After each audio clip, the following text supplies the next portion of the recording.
Could you tell us about truth as a weapon? As a weapon? Years ago during a women's weekend, what makes it even worse is I was one of the leaders of the group. So there you have that piece of it for full disclosure. And the very last morning, just before we're breaking up, this happened. But let me just preface that by saying everyone who works with groups knows you don't want any surprises at the last minute. You really don't. You want to wrap it up. It's like when you leave camp, you want everybody to leave with a kind of kumbaya. So in the morning, just before we're ready to close, one woman turns to another one and says, "You want me to tell you how I really feel about you?" And the woman who should have run screaming out into the morning had the misfortune to say yes. And then we were treated to a debacle. I felt horrible. I don't remember it except to the point that it really went right in. It wasn't one of those, if you wore your hair down instead of up, you would look prettier. It wasn't something you could just pass off. It was a real character one. It's never good. It's always character assassination. It's a little bit of truth and a number of reasons. One, the group should have been closing down.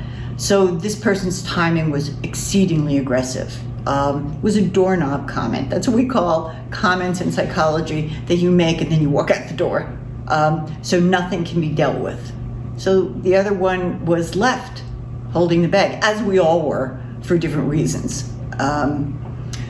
So, the aggression of just dumping it at the end, of having the last say, I don't even know, there must be a half dozen more reasons why that's a dirty thing to do. Why do you think she felt the need? Because she could have clearly gotten in her car and gone home. Exactly. Without saying anything. Yeah. Or she could have delivered it in a more mild manner.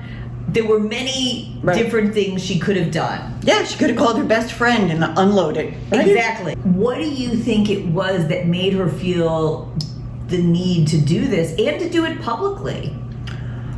Okay, I'm guessing. I'm pure guessing, speculation based on why people tell the truth. Number one, right? Maybe she's just an aggressive person. Two, the other woman had done or said something during the weekend that nobody picked up, that she did, and she was feeling it, building up, and unloaded. And it was episodic. It was one episode. It was a one-off. She's really not like that. It could be that she feels, which some people do, I must speak my truth. I've often told people, no, think about whether you really want to speak your truth or not. Having your truth is the important thing. Speaking your truth isn't always. But maybe that was her, that she was compelled to be heard, to speak her truth. And it didn't matter what the ramifications were going to be. Those are the top ones. I think, though, you should clarify that last part about speaking your truth. Mm-hmm.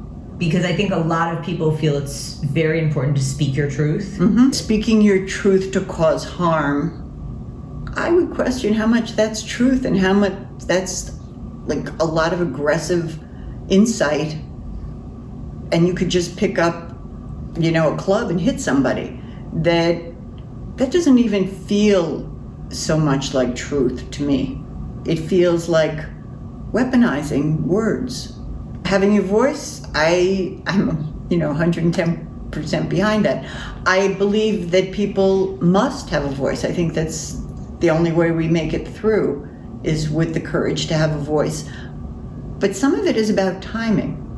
Even if you have your voice and then you want to speak your truth, timing matters, how you do it matters. A lot of things matter to have your voice and also have it received, if you care about how it's received. That raises another question. Do you care, or do you just have to say it? I would hope that you care, but...